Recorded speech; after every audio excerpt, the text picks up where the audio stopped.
शुक्ल कृष्णे गति हेते जगतः शाश्वते मते एकया यात्यनावृत्ति मनन्यया वर्तते पुनः। पदच्छेद।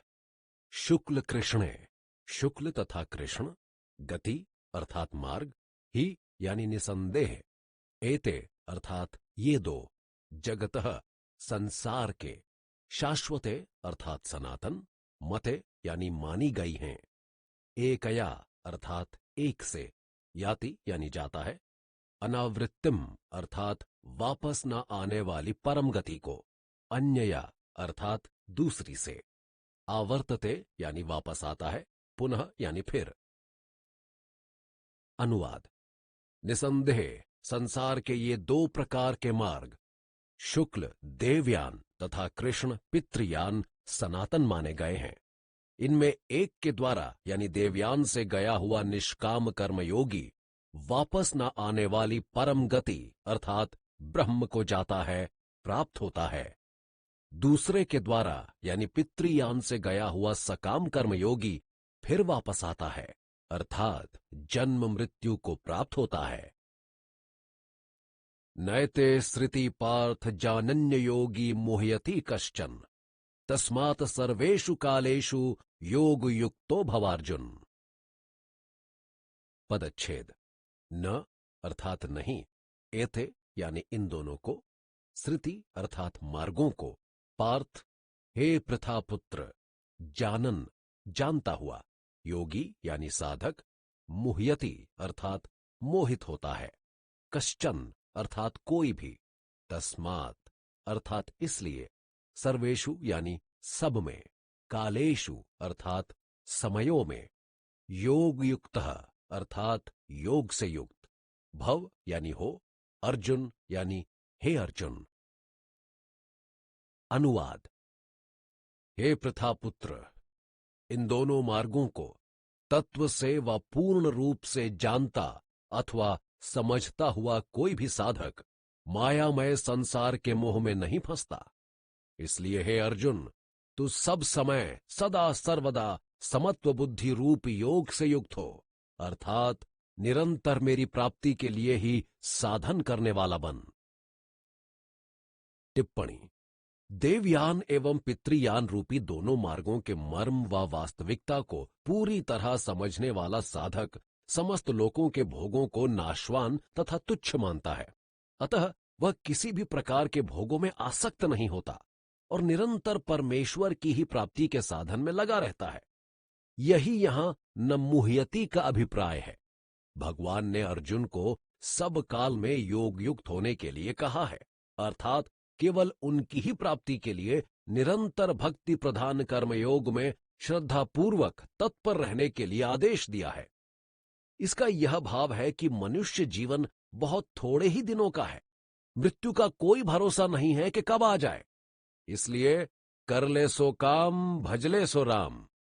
यदि अपने जीवन के प्रत्येक क्षण को साधना में लगाए रखने का प्रयत्न नहीं किया जाएगा तो वह बीच बीच में छूटती रहेगी, और यदि कहीं साधनाहीन अवस्था में ही मृत्यु हो गई तो फिर जन्म ग्रहण करना पड़ेगा।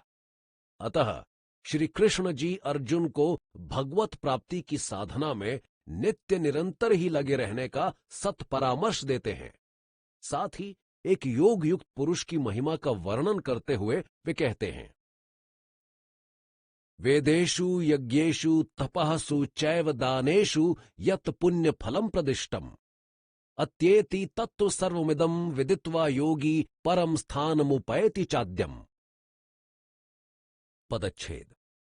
वेदेषु अर्थात वेदों में, यज्ञेषु अर्थात यज्ञों में, तपःसु अर्थात तपों में, च अर्थात और, एव अर्थात ही निसंदेह, दानेषु अर्थात दानों में, यत यानी जो, पुण्य फलम अर्थात पुण्यों का फल, प्रदिष्टम अर्थात बतलाया गया है, अत्येति अर्थात उल्लंघन कर जाता है, तत् यानी उसको, सर्वम यानी सबको, इदम यानी इसको, विदित्वा अर्थात जानकर, योगी अर्थात साधक, परम यानी परम को, स्थानम यानी पद को, उपैति अर्थात प्राप्त होता है, च यानी और, आद्यम अर्थात सनातन को। अनुवाद।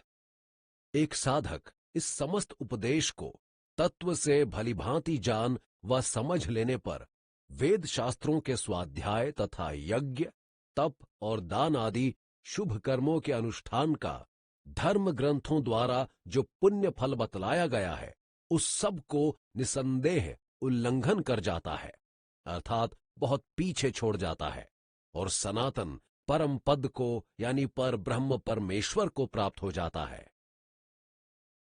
टिप्पणी।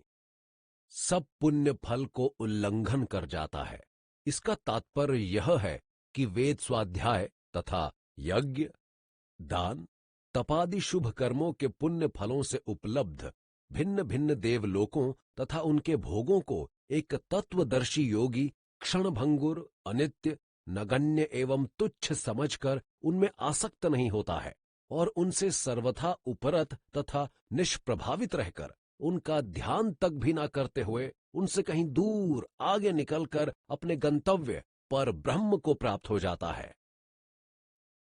ओम तत्सदिति श्रीमद्भगवद्गीता सूपनिषत्सु ब्रह्म विद्यायाम योग शास्त्रे श्री कृष्णार्जुन संवादे अक्षर ब्रह्म योगो नामाष्टमो अध्यायः। ओम नित्य स्वरूप उस परमात्मा को नमस्कार। श्रीमद् भगवद गीता रूपी उपनिषद एवं ब्रह्म विद्या तथा योग शास्त्र विषयक श्री कृष्ण और अर्जुन के संवाद में अक्षर ब्रह्म योग नामक 8वां अध्याय यहां समाप्त होता है। श्रीमद्